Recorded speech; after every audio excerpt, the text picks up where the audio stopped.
kú bójú ọjọ́ ti rí bí gbogbo tẹ́ ti ń wò wá tẹ́ ti ń gbọ́ wá káàkiri àgbáyé lásìkò yìí àtúpalẹ̀ àwọn ìwé ìròyìn ojúmọ́ ilẹ̀ wa tó jáde lónìí ni à ń ṣe àgbéyẹ̀wò láti CAC tẹlifíṣàn Adékúnlé Adékáyè lórúkọ tèmi. Ẹ jẹ́ ká máa gbé ìwé ìròyìn àkọ́kọ́ ká máa ṣe àtúpalẹ̀ láti inú rẹ̀ ìyẹn ìwé ìròyìn The Punch tó jáde láàárọ̀ yìí. Àkọlé kan wà lójú ìwé yìí gàdàgbà tó sọ pé ààrẹ Muhammadu Buhari dá àbádòfin padà fáwọn ọmọ ilé ìgbìmọ̀ aṣòfin àpapọ̀ orílẹ̀-èdè yìí. Ẹ jẹ́ ká máa wá lọ sójú ìwé kejì níbi tí a ó ti bẹ̀rẹ̀ pẹ̀rẹ̀pẹ̀rẹ̀ ìròyìn láàárọ̀ yìí o. Gẹ́gẹ́ bí ní àsìkò yìí gẹ́gẹ́ bí àwọn èèyàn ti ń sọ pé àwọn àgbẹ̀ ogún nípínlẹ̀ Nasarawa ni àwọn darandaran ni wọ́n kọlù. Bákan náà wọ́n ní àwọn tó ti kú tí wọ́n ti jẹ́ Ọlọ́run nípè lásìkò ìkọlù lọ́lọ́kan òjọ̀kan báyìí wọ́n ti lé ní ẹgbẹ̀rún 8 ní Kaduna àtàwọn ìpínlẹ̀ mìíràn. Ṣùgbọ́n ìròyìn kan wà tí àjọ àwọn ìṣọ̀kan ní òkè ọya orílẹ̀-èdè yìí yẹn Pan-Northern Socio-Political Organization Arewa Consultative Forums tí wọ́n náà ka àléébù sí ààrẹ Muhammadu Buhari o. Gẹ́gẹ́ bí wọ́n ti sọ wọ́n ní ẹ wò ọ̀rọ̀ tó ń ṣẹlẹ̀ lókè ọya orílẹ̀-èdè yìí níṣẹ́ ló dàbí ẹni pé kò kan ààrẹ orílẹ̀-èdè yìí o. Wọ́n ní ààrẹ orílẹ̀-èdè yìí kò ṣe àbẹ̀wò kò sóhunkóhun nípa bí ẹ̀mí àwọn ènìyàn ti ń bọ́ lókè ọya Nàìjíríà. Wọ́n ní títí di àsìkò yìí níṣẹ́ ló dàbí ẹni pé ọ̀rọ̀ mọ̀lẹ́bí wọn àti tiwọn nìkan òun ló jẹ wọ́n lógún pé wọn ò tiẹ̀ rí àwọn ènìyàn orílẹ̀-èdè yìí gẹ́gẹ́ bí ẹni tó wà tàbí ẹni tó wúlò fún nǹkan kan. Wọ́n sọ ọ̀rọ̀ púpọ̀ nípa ìṣẹ̀lẹ̀ láabi tó ń ṣẹlẹ̀ yìí wọ́n sì bu ẹnu àtẹ́lu ààrẹ lọ́pọ̀lọpọ̀. Bákan náà làwọn àkọlé ìròyìn kéékèèké wà ńbẹ̀ tó sọ pé àwọn darandaran kọlù àwọn ènìyàn ní agbègbè kan ní ìpínlẹ̀ Borno, wọ́n ní nípínlẹ̀ Zamfara bákan náà àtàwọn ìpínlẹ̀ míì lókè ọya làwọn ènìyàn yìí ti ń ṣiṣẹ́ láabi. Wọ́n ní nípínlẹ̀ Kaduna àwọn ènìyàn tó ti kú láàrin wákàtí 48 ìyẹn 48 hours wọ́n ti lé ní 40. Ìròyìn yìí wà lójú ìwé kejì lọ́lọ́kan òjọ̀kan ṣùgbọ́n ẹ jẹ́ ká máa lọ sí ojú ìwé kẹrin ìwé ìròyìn The Punch àti ojú ìwé karùn-ún ká máa gbé ìròyìn yẹ̀wò. Ìròyìn kan sọ pé ẹnìkan tó gbé ènìyàn rẹ̀ lọ sí ilé ìwòsàn ní Lagos State University Teaching Hospital ó kọlù dókítà nọ́ọ̀sì látàrí ìbínú. Gẹ́gẹ́ bí ìròyìn ń tiro wọ́n ní ẹni tí wọ́n gbé wá sílé ìwòsàn ọ̀hún ni wọ́n yìnbọn mọ́. Kété tí wọ́n sì gbé débẹ̀ ni ẹni tó gbé wá tó jẹ́ mọ̀lẹ́bí rẹ̀ yìí ń retí kí ìtọ́jú bẹ̀rẹ̀. Ṣùgbọ́n ẹni tó sọ̀rọ̀ látàrí ìṣẹ̀lẹ̀ yìí tó jẹ́ ọ̀kan lára àwọn tó ń tọ́jú aláìsàn nílé ìwòsàn ni kì í ṣe ojú ẹsẹ̀ ni wọ́n bẹ̀rẹ̀ ṣùgbọ́n wọ́n ní kí wọ́n máa fún ní ìtọ́jú nínú mọ́tò. Èyí ló bí arákùnrin nínú ló bá gbé onítọ̀hún bọ́ta pé ó yá ẹ bẹ̀rẹ̀ iṣẹ́ kíákíá. Kódà wọ́n ní bó ṣe ń di àwọn dókítà níkùúkù ló ń di àwọn nọ́ọ̀sì níkùúkù bẹ́ẹ̀ làwọn kan farapa látàrí ìbínú rẹ̀. Ṣùgbọ́n wọ́n fi kún pé ó dàbí ẹni pé wọ́n fọwọ́ òfin mú ẹni tí ó ṣiṣẹ́ yìí torí ìbínú tó fi lu àwọn dókítà àtàwọn nọ́ọ̀sì ó lágbára púpọ̀. A tún wà lójú ìwé yìí kan náà lójú ìwé karùn-ún ìwé ẹ jẹ́ ká kọ́kọ́ wo ìròyìn tó wà lójú ìwé kẹrin ní ti ìròyìn kan tí a mú wá lánàá ti dókítà Obialọ àti ọ̀rẹ́ rẹ̀ tí àwọn ènìyàn kan gbẹ̀mí wọn nílùú Àbújá. Àjọ ọlọ́pàá ti dìde báyìí o. Wọ́n ní ẹ wò àwọn tó ṣiṣẹ́ láabi yìí àwọn fi dá gbogbo ọmọ orílẹ̀-èdè Nàìjíríà lójú pé ọwọ́ yóò tẹ̀ wọ́n láìpẹ́. Lójú ìwé karùn-ún ìwé ìròyìn yìí látòrí ìròyìn kan tó sọ pé àwọn ajínigbé gbé àwọn tó jẹ́ àáfàá méjì tí a mọ̀ sí àwọn tó ń dáni lẹ́kọ̀ọ́ tí wọ́n ní ìmọ̀ tí wọ́n ní òye nínú ẹ̀sìn Islam méjì. Kódà wọ́n ní alẹ́ ọjọ́ tí wọ́n lọ ṣe wáàsí bí àwọn méjèèjì ti ń wọlé ní nǹkan bí aago 10 alẹ́ làwọn ènìyàn wọ́n rẹ́bùrú wọn àti gbogbo mọ̀lẹ́bí. Kódà wọ́n ní kí wọ́n tó lọ wọ́n ní kí wọ́n tẹ̀bà fáwọn wọ́n jẹun wọ́n yó bá kán kó tó di pé wọ́n lọ. Wọ́n ní lẹ́yìn náà ni wọ́n kó àwọn àáfàá méjèèjì lọ. Ọ̀kan lára àwọn mọ̀lẹ́bí tí ìṣẹ̀lẹ̀ ń ṣojú rẹ̀ wọ́n ní kí ló dé tẹ́ ẹ wá ń wò wọ́n tí wọ́n ń ṣe gbogbo eléyìí àwọn nǹkan olóró àti ìjà olówó tí wọ́n kó sọ́wọ́ lásìkò náà kò sí àrà táwọn lè dá o. Ó ní lẹ́yìn tí wọ́n gbé àwọn méjèèjì lọ ni wọ́n wá pèpè ẹ wò ẹ lọ wá mílíọ̀nù 15 náírà kó tó di pé a yọ̀ǹda àwọn èèyàn yìí fún yín o. Àtúndò yìí kan lójú ìwé kẹrin tó tún ṣàn sí ìwé karùn-ún tó sọ pé àwọn ènìyàn ń bẹ̀rù kí wọ́n má ṣe ọdún kérésì àti ọdún tuntun nínú òkùnkùn. Ó ní àwọn ènìyàn agbègbè Ọ̀kẹ́ àti Àjàní Akíngbógun níjọba ìbílẹ̀ Àlímọ̀ṣọ́ nípínlẹ̀ Èkó ti ń rawọ́ ẹ̀bẹ̀ sí àjọ apínná nípínlẹ̀ náà pé ẹjọ́ ẹ dìde ìrànwọ́ o látàrí pé wọ́n ní ẹ̀rọ apínná wọn ni wọ́n gbé lọ nígbà tí wọ́n sì ń gbé lọ wọ́n ní láàrin ọ̀sẹ̀ méjì wọ́n ó dá padà wọ́n ní ṣùgbọ́n tí dàsìkò yìí àárín nǹkan kan o ó sì ṣeé ṣe káwọn ṣe ọdún kérésì àti ọdún tuntun nínú òkùnkùn èyí ló ń ba àwọn ènìyàn ńlẹ́rù tí wọ́n fi ń rawọ́ ẹ̀bẹ̀ sí àjọ apínná àti ìjọba ìpínlẹ̀ Èkó. ká máa mú ìròyìn wá fún yín lójú ìwé kẹfà ìròyìn kan wà tó sọ pé ìsìn àpapọ̀ tí ó so gbogbo ọmọ ìjọ Deeper Life pọ̀ yóò bẹ̀rẹ̀ lónìí gẹ́gẹ́ bí wọ́n ti wí o wọ́n ní ọ̀gá àgbà olùṣọ́ àgùntàn Williams Kumuyi tó ń ṣàkóso ìjọ ọ̀hún ti kéde pé Great Miracle Explosion gẹ́gẹ́ bí wọ́n ti wí yóò bẹ̀rẹ̀ lónìí ní kìlómítà 12 Lagos Ìbàdàn Expressway. ròyìn kan tó wà lójú ìwé yìí tó sọ pé ìjọba ìpínlẹ̀ Èkó ní àwọn ti fún àwọn ènìyàn tó dín díẹ̀ ní irinwó ní iṣẹ́ látàrí ṣíṣe àtúnṣe ojú ọ̀nà gẹ́gẹ́ bí gómìnà ìpínlẹ̀ Èkó Babájídé Sanwó-Olú ti sọ. ròyìn kan tó wà lójú ìwé yìí níbi tó sọ pé gómìnà ọjọ́ kan ó jáde ní ìpínlẹ̀ Èkó gómìnà ọjọ́ kan tí wọ́n máa fi ń ṣe ayẹyẹ spelling bee nígbà tí wọ́n bá ṣe ìdánwò ọ̀hún tán ẹni tí wọ́n mú ní ọdún tó kọjá wọ́n ṣe àfihàn rẹ̀ lánàá bó ti ṣiṣẹ́ gẹ́gẹ́ bí gómìnà ọjọ́ kan lórí ìjókòó òun náà ni ọmọ iléèwé Angus Memorial Secondary School ní ìlú Ìṣómólú ìyẹn ọ̀dọ́mọbìnrin tí wọ́n pè ní Jemima Marcus òun ló jókòó lórí àga gómìnà ìpínlẹ̀ Èkó lánàá tó sì ń pàṣẹ fún àwọn tó kù pé báyìí ní kẹ́ ṣe tó tún béèrè lọ́wọ́ kọmíṣánná fún ètò ìlera nípínlẹ̀ Èkó pé ó dáa níbo lẹ bá ṣẹ́dé bàbá ń sọ̀rọ̀ ìtọ́jú àwọn ènìyàn nípínlẹ̀ yìí. ìwé kẹfà ojú ìwé kẹfà ìwé ìròyìn The Punch níròyìn ọ̀hún wà àtẹ̀síwájú bí a ti ń lọ sí ojú ìwé keje ìwé ìròyìn The Punch ìròyìn bíi mẹ́rin ló wà níbi tá a ṣe àtúpalẹ̀ rẹ̀. ìròyìn àkọ́kọ́ ló sọ pé a ní ọrọ̀ ajé púpọ̀ láti dojúkọ gbogbo ń tẹ́ ẹ béèrè fún lẹ́ẹ̀kan ṣoṣo. ìjọba àpapọ̀ ló sọ fún àjọ ASUU bẹ́ẹ̀ gẹ́gẹ́ bí mínísítà fún ètò ìpínlẹ̀ ìyẹn Chukwuemeka Nwajiuba gẹ́gẹ́ bó ti sọ ó ní ẹ̀wò gbogbo tí àwọn ASUU ń béèrè fún ní tó dáa ni tó sì tọ́ sí wọn ni ṣùgbọ́n ìjọba àpapọ̀ orílẹ̀-èdè yìí ò lè yọ̀ǹda gbogbo rẹ̀ lẹ́ẹ̀kọ̀ọ̀kan ó ní kò sí resources tó bẹ́ẹ̀ gẹ́gẹ́ bí àṣẹ iléèbó láti kojú gbogbo tí wọ́n béèrè fún ó ní díẹ̀díẹ̀ níjọba àpapọ̀ orílẹ̀-èdè yìí ó máa ṣe ó láwọn ti ṣe díẹ̀ nú ẹ̀ nítorí náà kí àjọ ASUU kí wọ́n jọ kí wọ́n ní sùúrù gbogbo tẹ́ ẹ béèrè fún níjọba ó ṣe o ṣùgbọ́n láti wá yọ̀ǹda gbogbo ẹ̀ lẹ́ẹ̀kan ṣoṣo ẹ wò ẹ má fọkàn sí o ṣùgbọ́n ẹ ní sùúrù.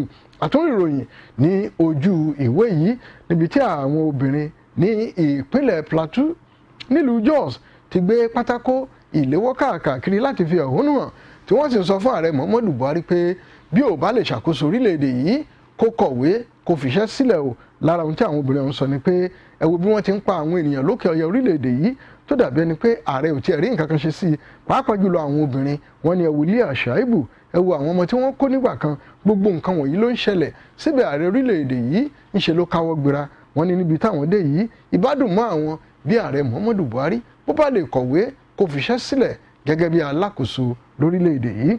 àtúnrí ìròyìn kan lọ́wọ́ ọ̀sàlẹ̀ tó sọ pé àwọn olùkọ́ ilé alákọ̀ọ́bẹ̀rẹ̀ nípínlẹ̀ Niger sọ pé àwọn yóò bẹ̀rẹ̀ ìyanṣẹ́lódì tó lágbára o gẹ́gẹ́ bí alága àwọn òṣìṣẹ́ ní ìpínlẹ̀ ọ̀hún gẹ́gẹ́ bó ti sọ yẹn Muhammed Akayago ó ní ìgbésẹ̀ tí ìjọba ìpínlẹ̀ ọ̀hún gbé láti máa sanwó ní ìpele pẹ̀lú ọ̀nà tí wọ́n ń gbà sanwó báyìí pé kò sí nínú ètò òṣìṣẹ́ o pé ká máa fi pàṣẹ́ntéèjì ká máa fi sanwó fún àwọn òṣìṣẹ́ ó ní ẹ̀wù ẹ̀ tètè kìlọ̀ torí bá a bá bẹ̀rẹ̀ ìyanṣẹ́lódì yóò lágbára o ó ní kódà ìyanṣẹ́lódì ọ̀hún kò ní ọjọ́ kan pàtó tí àwọn ò wọ́gi lé.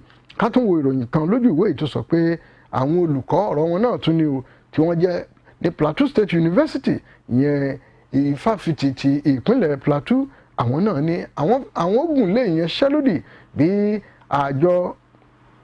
ìjọba ìpínlẹ̀ náà ò bá tètè gbé ìgbésẹ̀ láti yọ̀ǹda àti láti san àwọn owó kan àti àjẹmọ́nú tí wọ́n jẹ àwọn ẹ̀wọ́ ọ̀rọ̀ ìyanṣẹ́lódì lọ́tún ìyanṣẹ́lódì lósì ló wà láwọn inú ìwé ìròyìn yìí. ẹ jẹ́ ká tẹ̀síwájú bí a ti ń lọ sí ojú ìwé kẹwàá ìwé ìròyìn The Punch ẹ jẹ́ ká wo ìròyìn kan lọ́wọ́ ìsàlẹ̀ tó sọ pé ní ìpínlẹ̀ Niger wọ́n fòfin de yíyin iná tàbí ohun tí a lè pè ní ẹ̀ṣọ́ iná lásìkò ọdún kérésì tá à ń pè ní banga pé àwọn ò fẹ́ gbọ́ kí nǹkan kan máa dún pàù lọ́tún tàbí lósì o nípínlẹ̀ Niger wọ́n ní ẹnikẹ́ni tí ọwọ́ bá tẹ̀ tó lọ yin banga tàbí tó yin nǹkan kan bì kan ó ṣeé ṣe kí wọ́n fi ọwọ́ ṣìkún òfin mú. Bákan náà ní ìpínlẹ̀ Bauchi àjọ ọlọ́pàá ìpínlẹ̀ náà kéde pé gbogbo ẹni bá fẹ́ ṣọdún kó ṣọdún wọ́ọ́rọ́wọ́ nínú yàrá rẹ̀. Àwọn ò fẹ́ kí ẹnikẹ́ni máa yin báńgà tàbí yin ohun kan tó ń dún níbì kan káàkiri lásìkò ọdún. Ìròyìn kan tún wà lẹ́gbẹ̀ẹ́ rẹ̀ tó ní Kwakwanso sọ àbúrò rẹ̀ ọkùnrin nù lẹ́ni ọdún 64. Inúà Kwakwanso tó jẹ́ àbúrò ọkùnrin gómìnà ìpínlẹ̀ Kano tẹ́lẹ̀ yẹn Rabiu Kwakwanso níròyìn fìdí rẹ̀ múlẹ̀ pé ó jáde láyé ní ilé ìwòsàn ìjọba àpapọ̀ tó wà ní ìlú Àbújá. Gẹ́gẹ́ bí ìròyìn ọ̀hún ti sọ, wọ́n ní arákùnrin ọ̀hún yẹn àbúrò gómìnà tẹ́lẹ̀ ọ̀hún ni ó ti ń gba ìtọ́jú kó tó di pé ọlọ́jọ́ dé o. Àtúrí ìròyìn lẹ́bàá ọwọ́ ìsàlẹ̀ tó ní látàrí ikú akẹ́kọ̀ọ́ Ọbáfẹ́mi Awólọ́wọ̀ yunifásitì tó jáde láyé, wọ́n ní tí wọ́n pa ní ìfọ̀nàfọ̀nṣù nígbà kan bẹ́ẹ̀ bá gbàgbé, agbẹjọ́rò olóyè Ramon Adédoyin tó ní ilé ìtura Hilton ní Ilé Ifẹ̀ ti sọ pé ó yẹ kí wọ́n yọ̀ǹda Adédoyin báyìí kó lè lọ tọ́jú ara rẹ̀ látàrí ipò tó wà láti àsìkò tí ìṣẹ̀lẹ̀ ọ̀hún ti ṣẹlẹ̀. Ó ní ẹ wò òun gbàgbọ́ pé ẹni yìí kì í ṣọ̀daràn. Ó ní kódà àwọn nǹkan kan jẹyọ bí ẹ̀jẹ̀ ríru àti nǹkan kan lára rẹ̀ tó sì nílò ìtọ́jú. Ó ní kì í ṣọ̀daràn, òun sì gbàgbọ́ pé kò lè sá lọ. Ó yẹ kí wọ́n fààyè gbà, kò yẹ kí wọ́n fi sí àhámọ́. Ó ní àsìkò ti tó láti yọ̀ǹda rẹ̀ kó lọ gba ìtọ́jú. À ń tẹ̀síwájú bí a ti ń lọ sí ojú ìwé ìkẹrìnlá ìwé ìròyìn The Punch. Ilé ẹjọ́ wọ́gilé Andy Uba gẹ́gẹ́ bí ẹni tó díje dupò lásìkò ìbò gómìnà tó wáyé nípínlẹ̀ Anambra. Ìròyìn ọ̀hún lágbára púpọ̀ gẹ́gẹ́ bí ilé ẹjọ́ ti kéde pé Andy Uba ò lẹ́tọ̀ọ́ láti díje. Nítorí náà wọ́n ní bí wọ́n bá ń sọ̀rọ̀ àwọn tó díje dupò gómìnà pé kò sórúkọ rẹ̀ ń bẹ̀ o, wọ́n ní ẹ yọ orúkọ rẹ̀ kú. Ọ̀rọ̀ ń pọ̀ rẹpẹtẹ lójú ìwé yìí. Ẹ jẹ́ ká máa tẹ̀síwájú lọ́wọ́ ọ̀sàlẹ̀ níbi tí a ti rí àkọlé ìròyìn kan tó sọ pé àjọ ASUU fún ìjọba àpapọ̀ ní wákàtí 24 ìyẹn ní ìpínlẹ̀ Èkìtì. Àjọ ASUU ní ìpínlẹ̀ Èkìtì fún gómìnà Fáyẹmí ní wákàtí 24 láti gbé ìgbésẹ̀ pé kó san àwọn owó àti àwọn àjẹmọ́nú kan, bí bẹ́ẹ̀ kọ́ àwọn bẹ̀rẹ̀ yẹn ṣẹ́lódì. Ẹ jẹ́ ká tún wọ ọwọ́ ọ̀sàlẹ̀ ibi tí àwọn kan bínú sọ̀rọ̀. Wọ́n ní ẹ wò ẹ má yọwọ́ Tinubu kúrò lágbo òṣèlú. Wọ́n ní wọ́n sọ fún ọ̀gá àgbà VON ìyẹn Voice of Nigeria, ọ̀gá àgbà Osita Okechukwu níbi tó ti gba Tinubu lámọ̀ràn. Bẹ́ẹ̀ bá gbàgbé ìròyìn ọ̀hún jáde lánàá nínú àwọn ìwé ìròyìn Ojúmọ́ Ilẹ̀ Wa pé kí gómìnà tẹ́lẹ̀ nípínlẹ̀ Èkó Ahmed Tinubu kó sún sẹ́yìn kó ṣèrànwọ́ fáwọn èèyàn. Ṣùgbọ́n àwọn àjọ kan tí wọ́n pera wọn ní TSG for Tinubu ní ohun tí ọ̀gbẹ́ni Okechukwu sọ yóò kù díẹ̀ káàtó.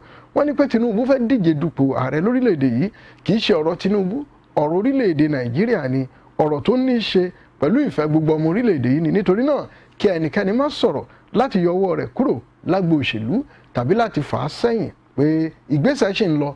Ibi tí ọ̀rọ̀ yóò já sí gbogbo rẹ̀ làwọn èèyàn yóò gbọ́ láìpẹ́. Bákan náà ká máa tún fi tó yín létí pé orílẹ̀‐èdè Amẹ́ríkà ti gbà láti ṣe ìdánilẹ́kọ̀ọ́ fún àwọn akọ̀ròyìn tó mọ̀ nípa bí a ti ń sọ̀rọ̀ lórí rédíò àti ẹgbẹ̀rún ọ̀dọ́ lórílẹ̀‐èdè yìí. Ìròyìn kan tó wà lọ́wọ́ ọ̀sàlẹ̀ tó ní lókè ọya orílẹ̀‐èdè tó sọ pé Zulum ṣe àtìlẹ́yìn fún àjọ JTF àti àwọn ọdẹ bó ti fún wọn ní owó oṣù kan gẹ́gẹ́ bí owó àjẹmọ́nú pé bónọ́ọ̀sì lélẹ́yìí o àtàwọn nǹkan ọdún rẹpẹtẹrẹpẹtẹ.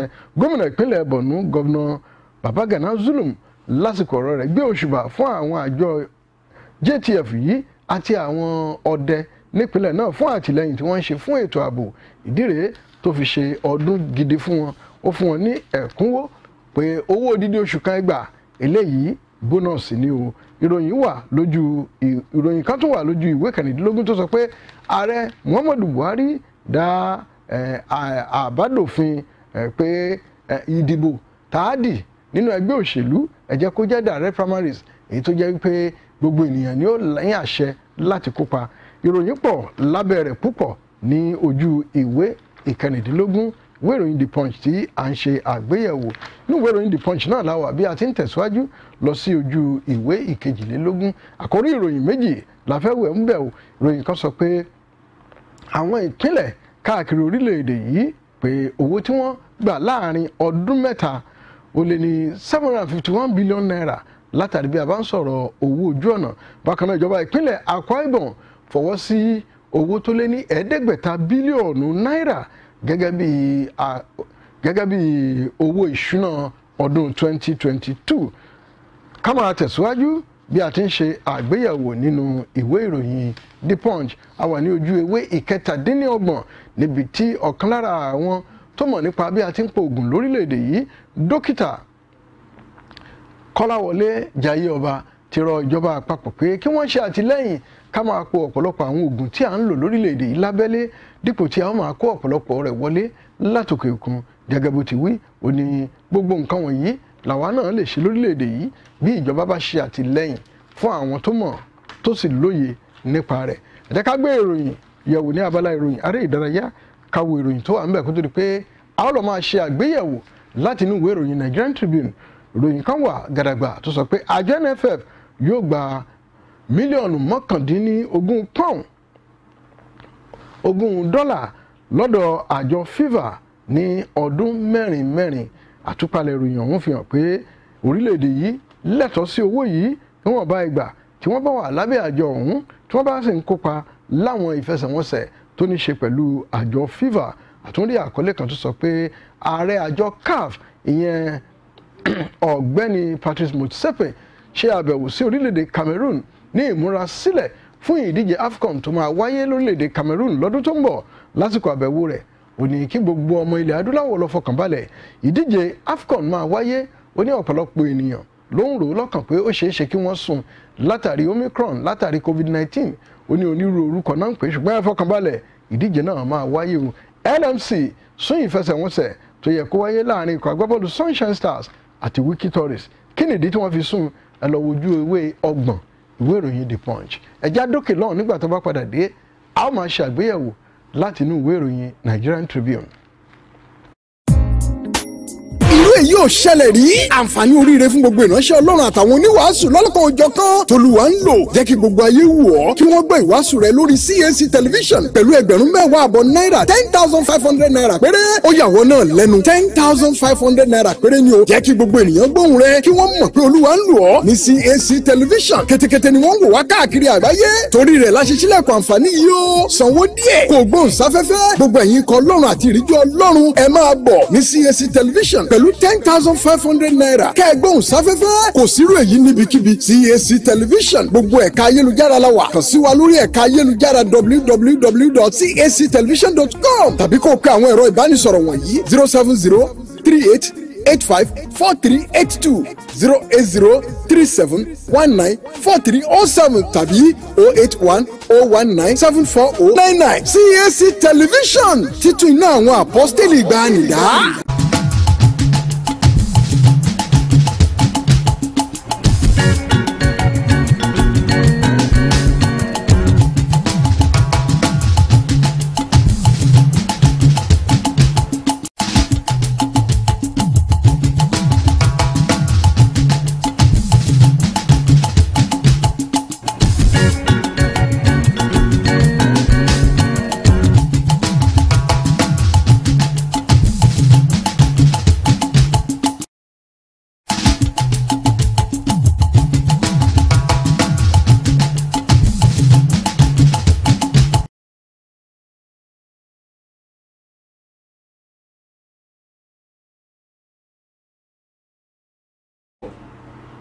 Ẹ káàbọ̀ padà. Àtúpalẹ̀ là ń gbọ́ látinú ìwé ìròyìn Ojúmọ́ ilé wa. Ìwé ìròyìn Nigerian Tribune ló kàn lẹ́yìn tí a ti ṣe àtúpalẹ̀ látinú ìwé ìròyìn The Punch.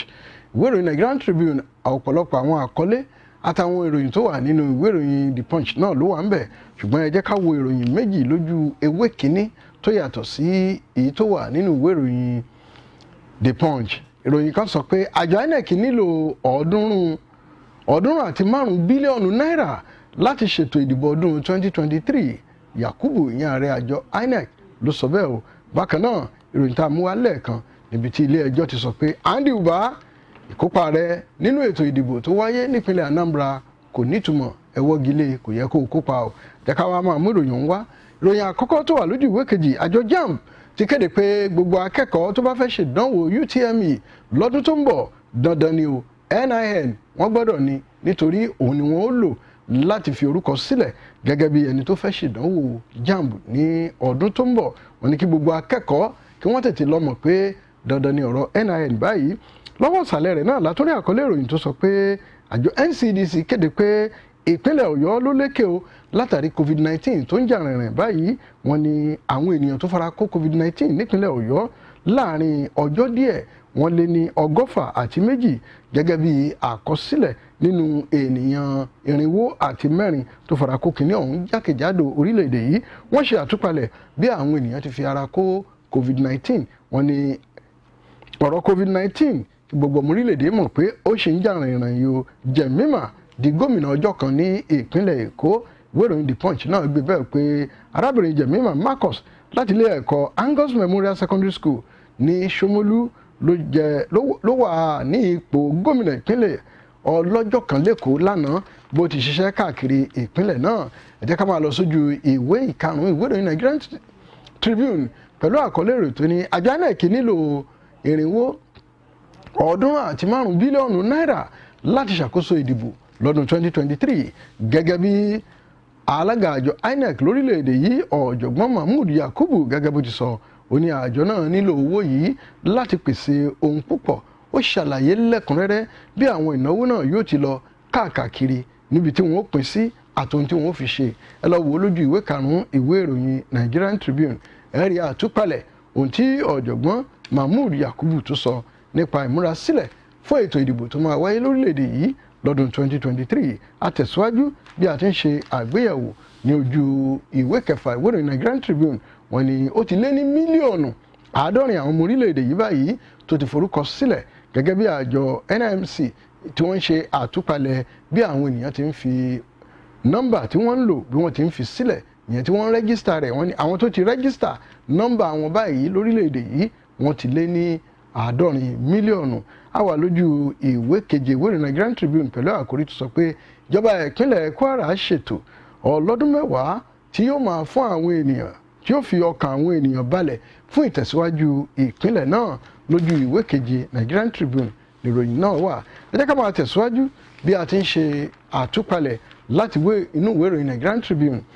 a wà lójú ìwé kejìlá ìwé ìròyìn yìí àkọlé kan ní gbogbo ọmọ orílẹ̀-èdè yìí ló yẹ kó máa ṣe ọ̀gbìn lẹ́yìn ìkùlé wọn o. bí ìròyìn ọ̀hún ti sọ ó ní ọ̀gá àgbà ọ̀kan lára àwọn tó ń ṣàkóso ètò ìlera nípínlẹ̀ Ọ̀yọ́ ọ̀gbẹ́ni Kazeem Akíngbóyè lásìkò ọ̀rọ̀ rẹ̀ ó ní ẹ wò bá a bá ń sọ̀rọ̀ ọ̀gbìn kódà béèyàn bá ní ọgbà kékeré lẹ́ǹkùlé rẹ̀ ó ní lára ń tá a lè fi ṣẹ́gun ọ̀wọ́n gógó oúnjẹ lórílẹ̀‐èdè yìí àti láwùjọ wa ni pé kí gbogbo wa mọ̀ pé ilẹ̀ kéékèèké tá a ní lẹ́ǹkùlé bá a bá gbìn nǹkan sí i ó ní tí ó máa mú jáde. ó ní gbogbo wa ló yẹ ká máa ṣọ̀gbìn lẹ́ǹkùlé wa ká máa ṣọ̀gbìn níbikíbi tá a bá wà kí gbogbo wa lè lé ebi òun ìṣẹ́wọ̀gbẹ́ láwùjọ wa o. ìwé ìròyìn Nigerian Tribune nìròyìn ọ̀hún wà. àtẹ̀síwájú bí a ti ń lọ sójú ìwé ìkọkànlélógún ìwé ìròyìn Nigerian Tribune àkọlé kan wà tó sọ pé bí a bá ṣètọ́jú àwọn òṣìṣẹ́ dáadáa ó di dandan kí ètò ọrọ̀ ajé àti ìṣọwọ́ ṣiṣẹ́ wọn kó dáa sí láwùjọ kódà yóò mú èrè wá fún orílẹ̀-èdè yìí. ọ̀gá àgbà àjọ tó ń rí sí ọ̀rọ̀ àṣà lórílẹ̀-èdè yìí yẹn Ọ̀túnba Rúnsewé ló sọ̀rọ̀ yìí o. ó ní ẹ wò lára ìdojúkọ tá a ní lórílẹ̀-èdè yìí ni pé a kì í máyédẹrùn fún àwọn òṣìṣẹ́. ó ní ẹ wò bẹ́ẹ̀ bá máyédẹrùn fún òṣìṣẹ́ dandan ni kó ṣe ju bẹ́ẹ̀ ṣe lérò lọ.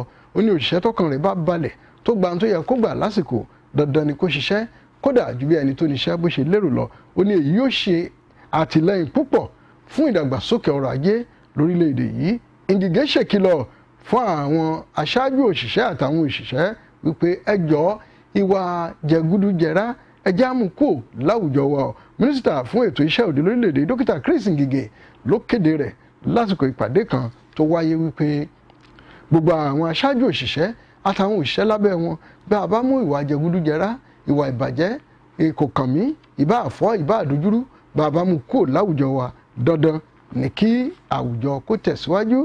El-Rufai agbẹnusọ ilé ìgbìmọ̀ aṣòfin Makarufi ṣe ìdárò àwọn tó kú ní gúúsù Kaduna àti ọba alayé o. Ìròyìn ọ̀hún ṣe àtúpalẹ̀ látàrí ìjàmbá tó ń wáyé nípínlẹ̀ Kaduna láìpẹ́ yìí. Bákan náà la rí àkọlé lẹ́gbẹ̀ẹ́ rẹ̀ tó sọ pé alága ìjọba ìbílẹ̀ Bauchi, ìyẹn ọ̀kan lára àwọn alága ìjọba ìbílẹ̀ ní ìpínlẹ̀ Borno, gẹ́gẹ́ bí ìròyìn ti fi rẹ̀ múlẹ̀, ó ní ọ̀gbẹ́ni ní ìpínlẹ̀ Bauchi Iliya Abba tó jẹ́ alága ìjọba ìbílẹ̀ Borgo, ó ní ẹ wo àsìkò ti tó láti máa fi ọwọ́ ṣìkún òfin mú àwọn ọlọ́kọ̀ tó bá ń sáré àsápajúdé láwùjọ. Ó ní lára tó ń fa ìjàmbá àti gbígba ẹ̀mí ènìyàn láìrò tẹ́lẹ̀ láìpẹ́ yìí lágbègbè náà ni pé kódà àwọn ọlọ́kọ̀ míì wọ́n á mutí yó, wọ́n á tún bẹ̀rẹ̀ sí wakọ̀. Ó ní ó yẹ kí àjọ road safety gbé ìgbésẹ̀ báyìí láti máa fọwọ́ ṣìkún òfin múrò àwọn ènìyàn bẹ́ẹ̀. Ó ní bí wọ́n bá sì ti mú wọn,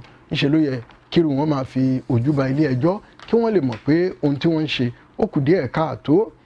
Lójú ìwé ìkarùndínlọ́gbọ̀n la rí àkọlé ìròyìn tó sọ pé ẹ̀yẹ lọ bá àwọn tó ń ṣe bàràǹdà bẹ́ẹ̀ bá fẹ́ gbàwé ìrìnnà láti lọ sókè òkun, yẹn ni pé bẹ́ẹ̀ bá fẹ́ gba páálí ìrìnnà tá a fi rìnrìn àjò lọ sókè òkun. Mínísítà fún ọ̀rọ̀ abẹ́lé Rauf Arẹ́gbẹ́ṣọlá ló sọ̀rọ̀ yìí. Ó ní ọ̀pọ̀lọpọ̀ àwọn ènìyàn orílẹ̀-èdè yìí ló jẹ́ pé àwọn oníbàràǹdà ìyẹn àwọn tout ni wọ́n lọ máa ń bá.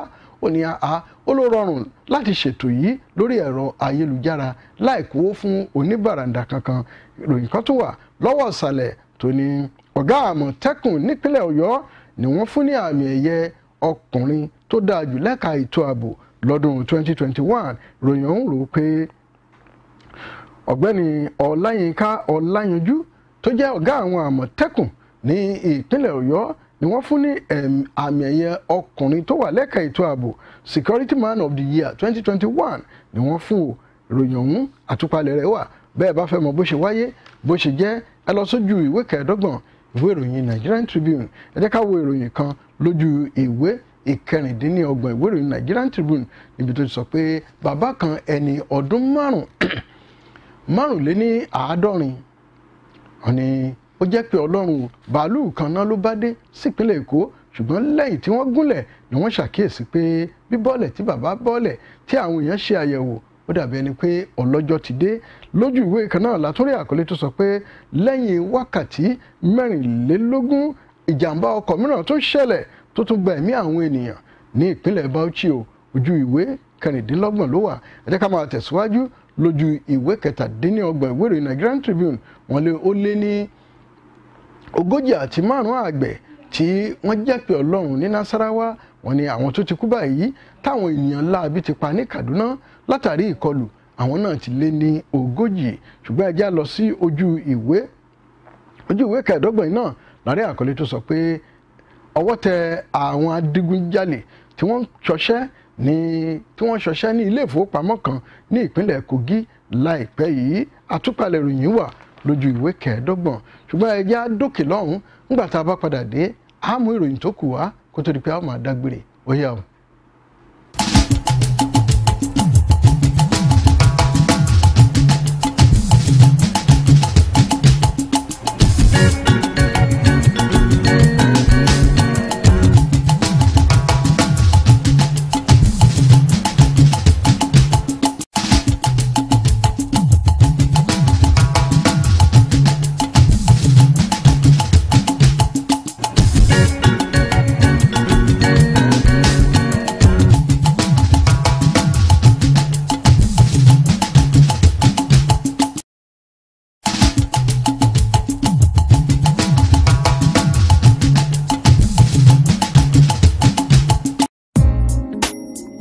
yóò ṣẹlẹ̀ rí àǹfààní oríire fún gbogbo ìránṣẹ́ ọlọ́run àtàwọn oníwàásù lọ́lọ́kan òjọ̀kan tolúwa ń lò jẹ́ kí gbogbo ayé wù ọ́ kí wọ́n gbọ́ ìwàásù rẹ lórí CAC television pẹ̀lú ẹgbẹ̀rún 10,000 náírà 10,500 náírà péré ó yà wọ́n náà lẹ́nu 10,500 náírà péré ni o jẹ́ kí gbogbo ènìyàn gbóhùn rẹ kí wọ́n mọ̀ pé olúwa ń lò ọ́ ní CAC television kẹ́tẹ́kẹ́tẹ́ ni wọ́n ń wò wá káàkiri àgbáyé torí rẹ̀ la ṣe ṣílẹ̀kùn àǹfààní yìí ó sanwó díẹ̀ kó gbóhùn sáfẹ́fẹ́ gbogbo ẹ̀yin kan ọlọ́run àti ìríjú ọlọ́run ẹ máa bọ̀ ní CAC television pẹ̀lú 10 10,500 naira kẹ́ẹ̀gbóhùn sáfẹ́fẹ́ kò sírò èyí níbikíbi CAC television gbogbo ẹ̀ka ayélujára la wà kàn sí wa lórí ẹ̀ka ayélujára www.cactelevision.com tàbí kó o pe àwọn ẹ̀rọ ìbánisọ̀rọ̀ wọ̀nyí 07038854382 08037194307 tàbí 08101974099 CAC television títún iná àwọn apọ́sítélì ìgbàanìdá.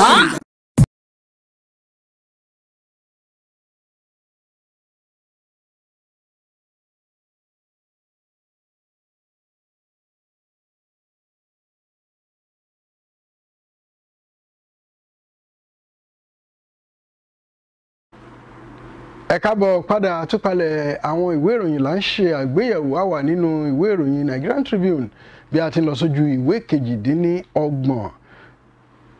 Mẹ́tàdínlógún lára àwọn tó fẹ́ díje dupò lẹ́gbẹ́ òṣèlú PDP nípínlẹ̀ Èkìtì foríkorí láti ṣèpàdé àlàáfíà nílùú Àbújá. Ròyìn ọ̀run rò pé àwọn ènìyàn ọ̀hún wọ́n fikùn lukùn wọ́n foríkorí láti sọ̀rọ̀ ọ̀nà àbáyọ àti ọ̀nà tí àlàáfíà yóò padà fìjọba nínú ẹgbẹ́ òṣèlú PDP nípínlẹ̀ Èkìtì bí wọ́n ti múra sílẹ̀ fún ìdìbò gómìnà tó máa wáyé lọ́dún tó ń bọ̀. Ipò ààrẹ ní tàbí kó má sí nǹkan kan míì lẹ́yìn rẹ̀ o, Anyim ló sọ bẹ́ẹ̀. Agbẹnusọ tẹ́lẹ̀ nílé ìgbìmọ̀ aṣòfin àgbà orílẹ̀-èdè Anyim Pius Anyim ti sọ pé ohun kan ṣoṣo tó ń fẹ́ díje fún ipò ààrẹ o lọ́dún 2023 ó ní kò sí àbá míì kò sí èrò míì kò sí ìgbésẹ̀ míì. Ó sọ̀rọ̀ yìí lásìkò tí àwọn ènìyàn kan ní agbègbè Niger Delta tí wọ́n wá ṣe àbẹ̀wò sí i. Ó ní oríṣiríṣi lòun ti ń gbọ́ ṣùgbọ́n òun fi ń dá wọn lójú pé kódà bí ẹnìkan bá pè ń sẹ́yìn pé Anyim gba ilé yìí jókòó náà jẹ́ ká wá ẹlòmíì òní rárá o òun náà fẹ́ díje dupò ààrẹ lọ́dún 2023.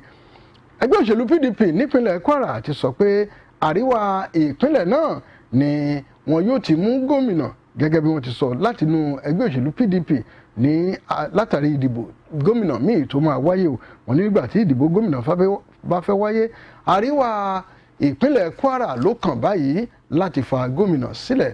Ẹ jẹ́ ká lọ wo ìròyìn lójú ìwé kọkàndínlọ́gbọ̀n ìwé ìròyìn Nigerian Tribune látàrí ìdìbò gómìnà tó wáyé lọ́jọ́ 6 oṣù kọkànlá ọdún tí a wà nínú rẹ̀ yìí ní ìpínlẹ̀ Anambra. Ilé ẹjọ́ sọ pé Andy Uba ní ó láṣẹ láti díje o. Wọ́n ní ó dá ẹyọ orúkọ rẹ̀ kú ńbẹ̀ ṣùgbọ́n ètò jẹ́ ìròyìn ńbẹ̀ ni pé wọ́n ní kí ẹgbẹ́ òṣèlú APC kí wọ́n fún Moghalu tí ẹ bá gbàgbé ó jẹ́ ọ̀kan lára àwọn tó fẹ́ díje dupò gómìnà nípínlẹ̀ náà. Wọ́n ní George Moghalu pé kí ẹgbẹ́ òṣèlú APC kí wọ́n fún ní owó tó dín díẹ̀ ní mílíọ̀nù mẹ́tàlélógún náírà. Wọ́n ní 22.5 million naira ní kí wọ́n yọ̀ǹda fún un. Bẹ́ẹ̀ ni Andy Uba sọ pé òun sì máa pe ẹjọ́ kòtẹ́milọ́rùn tara yín lẹ sọ yìí pé rárá o òun ò fara gbogbo tí ilé ẹjọ́ sọ yìí òun ò fara mọ́ rárá o. Mákindé ń gbé ìgbésẹ̀ láti rí i pé àlàáfíà jọba nínú ẹgbẹ́ òṣèlú PDP gẹ́gẹ́ bí ìròyìn ti fìdí rẹ̀ múlẹ̀. Gómìnà ìpínlẹ̀ Ọ̀yọ́ onímọ̀ ẹ̀rọ Ṣèyí Mákindé ti sọ pé òun yóò rí i pé gbogbo àwọn tí ó ń bínú tàbí tó ní ìkùnsínú kan nínú ẹgbẹ́ òṣèlú PDP nípínlẹ̀ náà òun pè wọ́n àwọn jọ jókòó àwọn jọ sọ̀rọ̀ ọmọlúàbí ọmọ ìyá ọmọ bàbá kí àlàáfíà lè jọ. Ó ní kódà àwọn tó ti kúrò nínú ẹgbẹ́ òṣèlú ọ̀hún tí wọ́n lọ sínú ẹgbẹ́ òṣèlú APC gbogbo wọn lòun ó pè padà táwọn jọ sọ̀rọ̀ àlàáfíà. Ìdí tó fi jẹ́ pé èmi ni mo gbọ́dọ̀ gbapò lẹ́yìn Fáyẹmí ojú ìwé ìlówó ọ̀tá ló sọ bẹ́ẹ̀ Ọ̀pẹ́yẹmí ló sọ bẹ́ẹ̀ o. Sínátọ̀ Ọ̀pẹ́yẹmí Bámidélé ti ṣe lálàyé ìdí tó fi jẹ́ pé òun lòun gbọ́dọ̀ bọ́ sí ipò gómìnà lọ́dún tó ń bọ̀ nípínlẹ̀ Èkìtì lẹ́yìn tí dókítà Káyọ̀dé Fáyẹmí bá fipò sílẹ̀ lásìkò ọ̀rọ̀ rẹ̀. Ó ní ẹ wò mo ti ṣe ojúṣe gẹ́gẹ́ bí olóṣèlú nípínlẹ̀ Èkìtì. Ó ní òun ti pay dues bí àṣẹlẹ̀ èbó. Ó ní bẹ́ẹ̀ bá gbàgbé ọ̀rọ̀ òṣèlú yìí náà nígbà kan ni wọ́n yìnbọn mọ́ tó jẹ́ pé Ọlọ́run ló kó òun yọ. Ó ní kódà òun ní àǹfààní láti lọ ṣiṣẹ́ lórílẹ̀‐èdè Amẹ́ríkà ṣùgbọ́n torí pé òun fẹ́ sìn ìlú bàbá òun fẹ́ kí àlàáfíà jọba kí ìpínlẹ̀ Èkìtì máa tẹ̀síwájú. Ìdí rèé tóun fi gbaṣẹ́ náà. Ó ní nítorí náà bẹ́ẹ̀ bá wò síwájú tẹ́ ẹ wò sẹ́yìn tẹ́ ẹ wò sọ́tún tẹ́ ẹ wò sósì ẹ rí i pé òun kájú ẹ̀ láti di gómìnà nípínlẹ̀ Èkìtì. Sínátọ̀ Ọ̀pẹ́yẹmí Bámidélé ló sọ bẹ́ẹ̀ o pé èmi ló kàn mo kájú ẹ̀ láti di gómìnà ìpínlẹ̀ Èkìtì.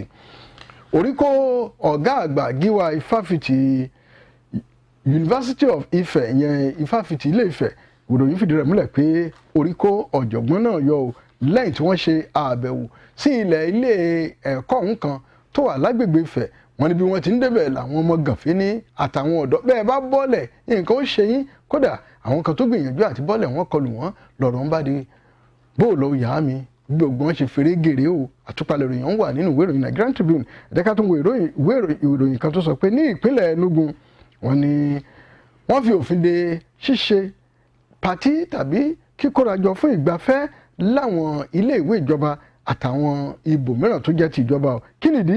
Wọ́n ní ọ̀pọ̀lọpọ̀ àwọn ènìyàn ni wọ́n fẹ́ lo àǹfààní yìí láti ba ohun amáyédẹrùn tí ìjọba ṣe sáwọn ilé ẹ̀kọ́ wọ̀nyí jẹ́, gẹ́gẹ́ bí gómìnà ìpínlẹ̀ ọ̀hún Ifeanyi Ugwuanyi gẹ́gẹ́ bí ó ti sọ. Ó ní àwọn onífààyè gba ẹnikẹ́ni láti ba ohun tí ìjọba tí wọ́n fi owó iyebíye ṣe jẹ́ o. Káwo ìròyìn kan tàbí méjì ní abala ìròyìn aré ìdárayá kó tó di pé a ó máa dágbére. Ó ṣeéṣe kí Paul Onuachu má kópa ní ìdíje AFCON lọ́dún tó ń bọ̀ látàrí ìfarapa tó ní o. Ogunlọ́gọ̀ ọmọ orílẹ̀-èdè yìí ni ọ̀rọ̀ ọ̀hún ti ń kọ lóminú lẹ́yìn tí kò dájú pé bóyá Victor Osimhen yóò kópa. Wọ́n ní Paul Onuachu òun náà tó farapa lásìkò tí ikọ̀ rẹ̀ fagbà ta ọ̀mì pẹ̀lú ikọ̀ Royal Antwerp ní ìdíje tí wọ́n ń gbá lọ́wọ́ ní orílẹ̀-èdè Belgium. Wọ́n ní ṣùgbọ́n àfàìmọ̀ lẹ́yìn ìtọ́jú tí dókítà bá kéde bó ti rí àmọ́ bóyá yóò kópa o. Ndidi sì nílò láti ṣiṣẹ́ gidi sí o. Ó ní àwọn kùdìẹ̀kudiẹ kan. Eguavoen ló sọ bẹ́ẹ̀ o lásìkò tó ń sọ̀rọ̀. Adelé akọ́nimọ̀gbá ikọ̀ Super Eagles Augustine Eguavoen ní ẹ wo Wilfred Ndidi ọmọ Nàìjíríà tó ń gbá bọ́ọ̀lù jẹun níkọ̀ Leicester City agbábọ́ọ̀lù tó dáa ni, ṣùgbọ́n ó ní àwọn kùdìẹ̀kudiẹ kan. Ó ní ó ń gbá bọ́ọ̀lù bí Olise ṣùgbọ́n kò tí ì ṣiṣẹ́ dójú àmì bí Victor Olise. Ẹ jẹ́ ká fún yín lábàjáde àwọn ìfẹsẹ̀wọnsẹ̀ tó wáyé ní Nigerian Professional Football League nínú ọ̀sẹ̀ tí a wà yìí. Ikọ̀ agbábọ́ọ̀lù Gombe United àti Shooting Stars ìlú Ìbàdàn ta omi òdòdó. Kwara United fàgbà wọn Kano Pillars 3-0. Ikọ̀ agbábọ́ọ̀lù Lobby Stars àti Rivers United ta omi ayò kọ̀ọ̀kan. Ikọ̀ agbábọ́ọ̀lù Katsina United àti Enugu Rangers àwọn náà ta omi ayò. Ikọ̀ agbábọ́ọ̀lù Katsina United pàdánù nílé Enugu Rangers lọ́nà wọn pẹ̀lú ayò 2-1. Ikọ̀ agbábọ́ọ̀lù Enyimba fàgbà wọn Abia Warriors 2-1 bákan náà. Niger Tornadoes náà gbẹ̀yẹ lọ́wọ́ Plateau United ayò 1-0. Ikọ̀ agbábọ́ọ̀lù Kwara United fi àgbà hàn Dakada FC 3-0. Ikọ̀ agbábọ́ọ̀lù Atland àti Nasarawa United ta omi ayò 3-3 nígbàtí ikọ̀ agbábọ́ọ̀lù MFM wọ́n jẹgba nílé Remo Stars lọ́nà wọn pẹ̀lú ayò 2-0. Kó tó di pé ó máa lọ ẹ bá wa dòwò pọ̀ ẹ pè wá pẹ̀lú àwọn nọ́mbà tẹ́ ń wò lójú amóhùnmáwòrán yìí. Gbàǹdà tàbí kó o pe àwọn ẹ̀rọ ìbánisọ̀rọ̀ wọ̀nyí 07038854382 08037194307 tàbí 08101974099. CAC Television títún iná àwọn apọ́sítélì Gbàǹdà tàbí kó o pe àwọn ẹ̀rọ ìbánisọ̀rọ̀ wọ̀nyí 07038854382 08037194307 tàbí 08101974099. CAC Television títún iná. Ẹ káàbọ̀ padà kó tó di pé àwọn máa dágbére. Àwọn nọ́mbà tá a yọ̀ǹda lẹ́ẹ̀kan náà lẹ́ẹ̀fi bá rò pọ̀ ní CAC Television. Ẹ pè wá, ẹ kàn sí wa, bẹ́ẹ̀ bá ti pè wá àní dá yín lágara rárá. Àjọ sọ̀rọ̀ kódà owó tá a gbà lọ́wọ́ yín owó díẹ̀ ni. Bá a ṣe ń lọ mo dúpẹ́ lọ́wọ́ gbogbo àwọn tá a jọ ṣiṣẹ́ pọ̀ lásìkò yìí tẹ́ ẹ fi ń rí mi tẹ́ ẹ fi ń gbọ́ mi ní gbogbo tẹ́ ẹ ti ń wò mí. Mo dúpẹ́ lọ́wọ́ Sọ̀jí Olúbọ̀dé àti Chinedu Victor tá a jọ wà nílé agbára. Adékúnlé Adékẹ́yè lórúkọ tèmi títí dìgbà míì tá a tún máa pàdé níbikíbi tá a bá wà lónìí. Ẹ jẹ́ àfẹ̀sọ̀ṣe o láṣẹ Èdùmàrè a ò ní farapa ire lójú owó rí ire lójú gbogbo ayé ò máa rí o ó dìgbà. Àwọn apọ́sítélì Gbàǹdà tàbí kó o pe àwọn ẹ̀rọ ìbánisọ̀rọ̀ wọ̀nyí 07038 tàbí kó o pe àwọn ẹ̀rọ ìbánisọ̀rọ̀ wọ̀nyí 070 tàbí kó o pe àwọn ẹ̀rọ ìbánisọ̀rọ̀ wọ̀nyí 070 tàbí kó o pe àwọn ẹ̀rọ ìbánisọ̀rọ̀ wọ̀nyí 070 tàbí kó o pe àwọn ẹ̀rọ ìbánisọ̀rọ̀ wọ̀nyí 070 tàbí kó o pe àwọn ẹ̀rọ ìbánisọ̀rọ̀ wọ̀nyí 070 tàbí kó